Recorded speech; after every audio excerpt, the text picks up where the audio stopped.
What if I told you that you often fail simple logic tests, ignore crucial statistics, and let random numbers dictate massive financial decisions, all without realizing it? You think you are making rational choices, but science proves otherwise. Try this. Look at the face of an angry woman. You instantly know her mood and anticipate her loud, unkind words. Now, solve 17 multiplied by 24. The angry face flashed into your mind automatically, effortlessly. That's fast thinking. The multiplication problem forced you to pause, focus, and strain. That's slow thinking. This seemingly simple division between the automatic and the effortful is the subject of Daniel Kahneman's Nobel Prize-winning work. This book isn't just about how we think, it's about why we are predictably irrational and how recognizing that can change our lives.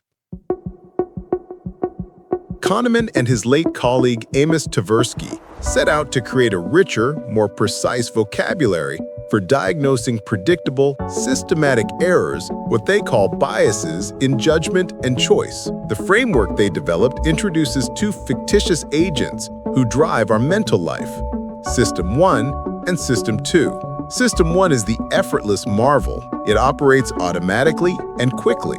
It generates impressions, feelings, and intentions. It helps you drive on an empty road, complete the phrase "bread end," and detect hostility in a voice. System 2 is the cautious manager. It allocates attention to effortful mental activities like complex computations or filling out a tax form. It is associated with agency, choice, and concentration. The key conflict: System 1 runs continuously and automatically generates suggestions, impressions, and intuitions, which System 2 usually adopts with little modification. System 2 is fundamentally lazy, reluctant to invest more effort than necessary, which allows System 1 to be surprisingly influential. Practical example: the illusion of sight. Look at the famous Müller-Lyer illusion. You see the bottom line as longer. Even after you measure them with a ruler and your System 2 knows they're equal, your System 1 continues to see the bottom line as longer. You cannot decide to see the lines as equal. This shows the autonomy of System 1 and how belief, S2, and impression, S1, can conflict. Real-world application.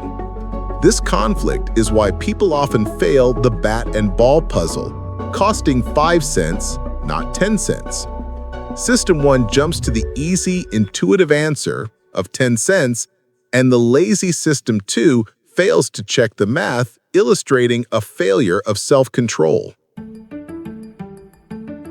Kahneman and Tversky meticulously documented the predictable biases that arise when System 1 substitutes a difficult question, the target question, with an easier one, the heuristic question. 1. Representativeness, the stereotype shortcut. When assessing probability, System 1 relies on resemblance, or how representative something is of a stereotype, ignoring relevant statistical considerations. The study, Tom W. or Steve the librarian, considers Steve very shy and withdrawn, invariably helpful, but with little interest in people or in the world of reality, a meek and tidy soul, and a passion for detail. Is he more likely to be a librarian or a farmer? Your System 1 immediately screams librarian because the description fits the stereotype. However, this ignores the base rate. There are over 20 male farmers for every male librarian in the US. It is almost certain that more meek and tidy souls are found on tractors than at library information desks.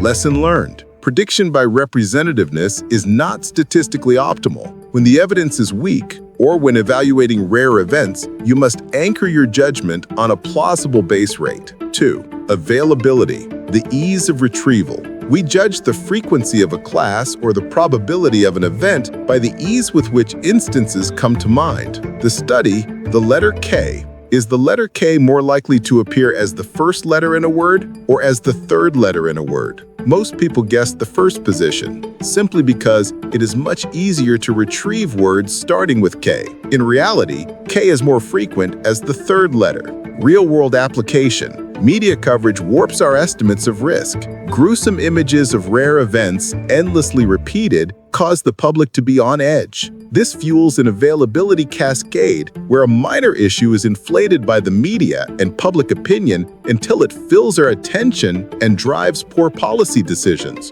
For example, death by accidents was judged 300 times more likely than death by diabetes, while the true ratio is 1 to 4. Our world in our heads is distorted by the prevalence and emotional intensity of messages. 3. Anchoring. Anchoring effects occur when people consider a particular value for an unknown quantity before estimating that quantity. The estimates stay close to the initial number considered, the anchor. The study, Wheel of Fortune. Participants watched a rigged Wheel of Fortune stop at 10 or 65 and were then asked to estimate the percentage of African nations in the UN. Those who saw 10 estimated 25%, those who saw 65 estimated 45%. The irrelevant random number influenced their judgment.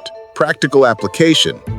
Arbitrary numbers often influence decisions in negotiations and retail.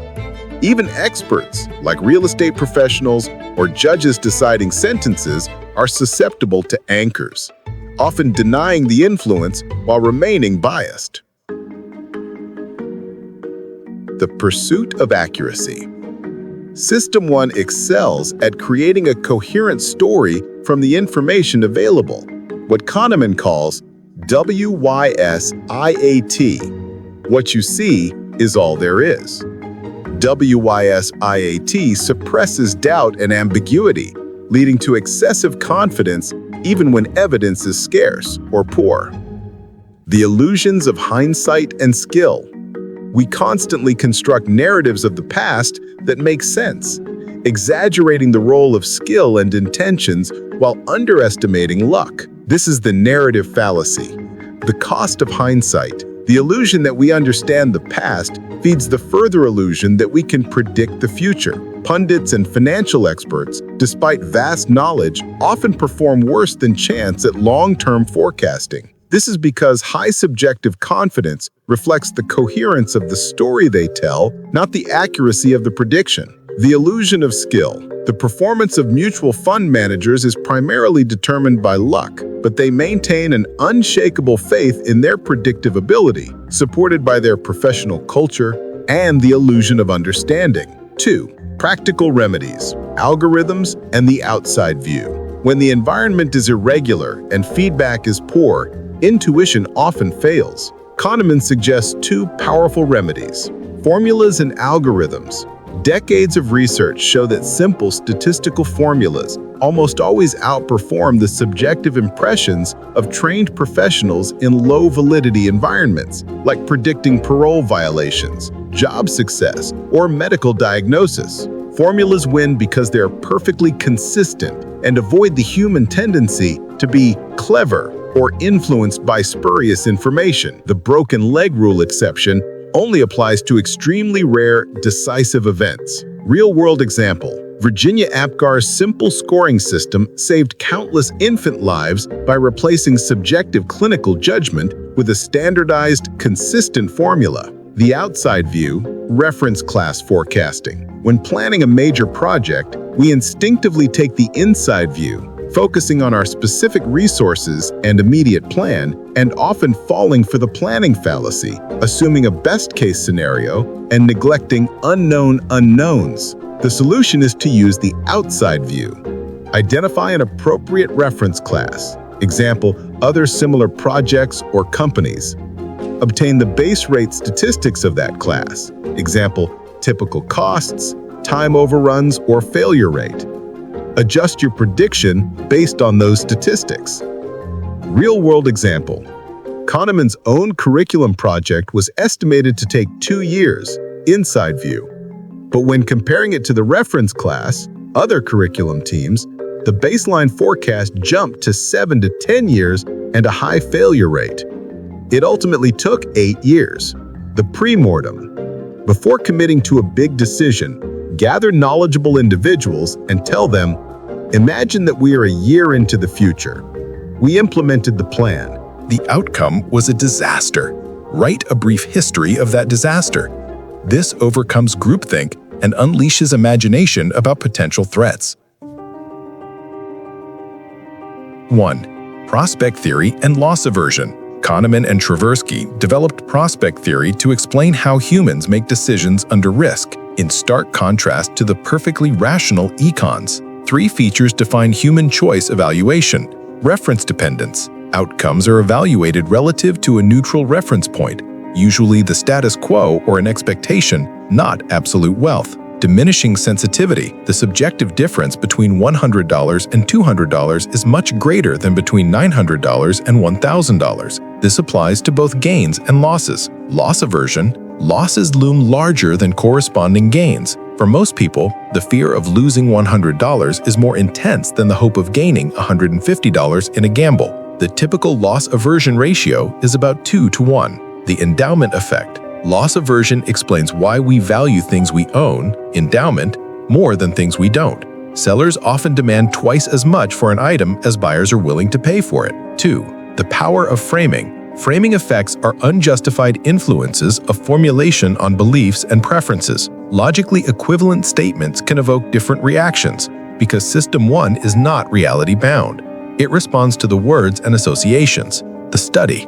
Survival versus mortality. When doctors were presented with statistics for lung cancer surgery, the 1-month survival rate is 90%, 84% chose surgery. There is 10% mortality in the first month, 50% chose surgery. Survival sounds encouraging, mortality sounds frightening. This framing manipulation swayed the professionals significantly. Real-world application, broad framing and inclusive mental accounting often lead to more rational decisions. For instance, adopting a gallons per mile frame instead of miles per gallon for fuel consumption reveals that improving a gas guzzler's efficiency, 12 to 14 mpg, saves more fuel than improving an efficient car, 30 to 40 mpg, over the same distance, counteracting misleading intuition. We have an unavoidable conflict between 2 perspectives on well-being. The experiencing self, the one who answers, "Does it hurt now?" This self lives in the moment. The remembering self, the one who keeps score and answers, "How was it, on the whole?" This self makes decisions for the future. The tyranny of memory. The remembering self governs what we learn from living, but it is deeply flawed. Memory is dominated by 2 rules. The peak-end rule, evaluating an experience primarily by its most intense moment and its end, and duration neglect. The length of the experience matters little. The study, cold hand. Participants were exposed to painfully cold water for a 60-second episode or a 90-second episode where the last 30 seconds were slightly less cold. They irrationally chose to repeat the longer episode simply because it left them with a less aversive memory, a better end. Their choice maximized the quality of their future memory, not their future experience. Practical takeaway. Focusing illusion. The focusing illusion states that nothing in life is as important as you think it is when you are thinking about it. We exaggerate the importance of selected aspects of life, like climate or a new car, because they occupy our attention when we assess our life satisfaction, neglecting how little time we actually spend focusing on them later. This leads to miswanting, making bad choices based on errors of emotional forecasting. We are not econs. We are humans, driven by powerful System 1 intuitions that are marvelous, but prone to systematic biases. Kahneman's aim was to enrich the vocabulary we use when we talk about the judgments and choices of others, the power of informed gossip. It is much easier and more enjoyable to spot errors in others than in ourselves. Your challenge: recognize the minefield, identify situations where System 1 is likely to deceive you. Unfamiliar tasks, high stakes, ambiguous information. Slow down and mobilize System 2. When doubt arises, ask for reinforcement. Use the rich vocabulary of biases, anchoring, availability, WYSIATI to diagnose the situation. Practice structured thinking. When making crucial decisions, adopt the outside view, use simple rules or checklists, and employ pre-mortems to mitigate optimistic bias. Start today. When you hear an opinion, ask yourself, is this intuition based on true expertise, regular environment, clear feedback, or is it merely a coherent, confidence-inducing story? WYSIATI. By learning the language of these two systems, we gain the power to question our own intuitions and ultimately make wiser decisions. This is the power of thinking fast and slow. Go read it.